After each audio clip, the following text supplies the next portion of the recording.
So for Fashanu and Alt, man, I think, what a journey this has been since the summer for me. Because I watched Fashanu last year and he would have been my top tackle in the draft last year, probably, certainly in the conversation, I think. And then he comes back and it's really cool what he has done late in the year. Was it Ohio In the State run when he game. had, yeah, the run game. Exactly. The Ohio State game was hit the worst game of his career. He lost like 2 or 3 reps pretty clean in pass pro, including that nasty With fake stunt. pickups. Yeah. Yeah. So it was kind of a down game for him. He comes back the next week and has the best game of his career. And Yeah. specifically in the run game, the next 2 weeks, I think it was Maryland and Michigan. Yeah. He It just was. comes out, man, Michigan and was probably his best game. yeah, just looks like a different guy in a lot of ways as a run blocker. In terms of Yeah. sustaining blocks, driving, finishing that third phase, getting that down, sticking to blocks, Yeah. and finishing. So just the fact that he showed that the last few weeks, I can't wait to see the last couple games or the last game, whatever, how he finishes it off. But I think that has really solidified him as the top tackle because that was his main question was the run blocking, just being a little kind of average. So just the fact that he showed that, I think, solidified it for me. But then Joe Altman, the more I've watched him this year, the gap has just closed for me. And I still have Fashanu as the top tackle, but I'm pretty sure a lot of teams, or some teams, I should say, are going to have Alt as the top tackle. And I don't Yep. think that's crazy. It's just he's so well rounded and he's so polished. And it's crazy because he's younger than Fashanu by a few Who's months. young? It was young. Yeah. So Alt's like and JC Latham, another guy we talked about, they're all 21, I think. But Alt's the youngest of all of them, and he's the most polished.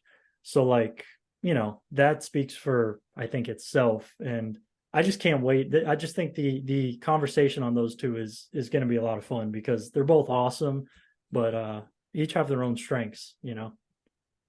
I find myself saying this every year, and we talk about it all the time. What is your favorite ice cream? What flavor is Yeah. it? Right. That's what it's going to boil down to. That's what's Yeah. going to boil down to. And as far as who's the top tackle and who's the second tackle is what's your favorite ice cream? Because it's sweet no matter what. Right. I mean, if Right. you're a strawberry guy or you're a Rocky Road, butter pecan doesn't matter. So it really depends on what the team that's picking likes at the top. I think the next question that we have to look at too is what does that top five look like in terms of draft order, and what are the needs there? So that also is interesting as well because is it that again like it's going to be hard to pass up on these two guys and they will probably go back to back, and it's like is it let's assume Caleb Williams is going three, number one, do those guys go two and three, and I think they're that good, depending on who's picking, and to that point will teams try to trade up to get a shot at those guys, because I don't think there's a gap big enough for one of those guys not to go back to back, you know. Mm. Yeah, I definitely could see back to back, and just the order will be interesting. So let me just ask you, if you were building a line from scratch, who would you want to take? Is there a guy that Uh, you lean towards, or Not really. It really depends on what I'm building, to be honest with you. yeah, need If more I've got, context?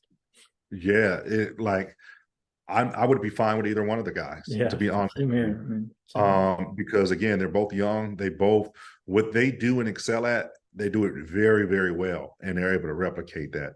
So it's not Mhm. one of those things where I'm like, oh, I'm taking this guy to start my franchise. Here's why. It's like, hey, if I got one of those guys available, let's go. You can make it work. Yeah, I'll take both of them at, put one at right, one at left, you right. know. Right. Yeah. No, I mean it's fair. It's tough to pick. That like I mean they have the same grade for me. I just have Fashanu just a little higher, just because I think really what it comes down to is what is more difficult to find, like a super high level pass protector? What's more valuable, or the run blocker? Not that either one is weak in the other area, but Fashanu's pass protection skill and his natural feel for it, angles of departure, Yeah. adjusting body. Like that type of stuff is just so like special. I think I compared him to DeBrickashaw Ferguson because I just remember DeBrickashaw being similar kind of body type and a really Yeah, smooth pass protector, pretty good run yeah. blocker, but he was a pass protector first, you know, and that's kind of how I see Fashanu. And then Joe Altman, you know, just the well-roundedness there. And have, can you think of guy? You've been doing this longer than me, so I'm curious with Joe Alt. Like, can you think of 6, 7 plus tackles who played with his leverage and I guess just like body control and balance technique? I don't know. I haven't seen a run blocker at that size be that good in those areas that I can think of. I don't know, man. It's pretty special, I think, what he does in the run game. Yeah, yeah. I mean, I don't know if I could think of anybody. yeah, I don't know. I mean, he's like he's probably a lot like Nate Solder in terms of body type. He's going to test. Nate Solder was an elite tester. He's probably going to test like that as well. But from the pro Nate Solder, I think he's better than Nate Solder. You know what I mean? Oh Like yeah, I agree. he's definitely better. So it's tough to get a comp on him. You know, which isn't a bad thing. I'm not a huge fan of comps anyway, but sometimes a guy's just unique, you know, and I think in a lot of ways he is.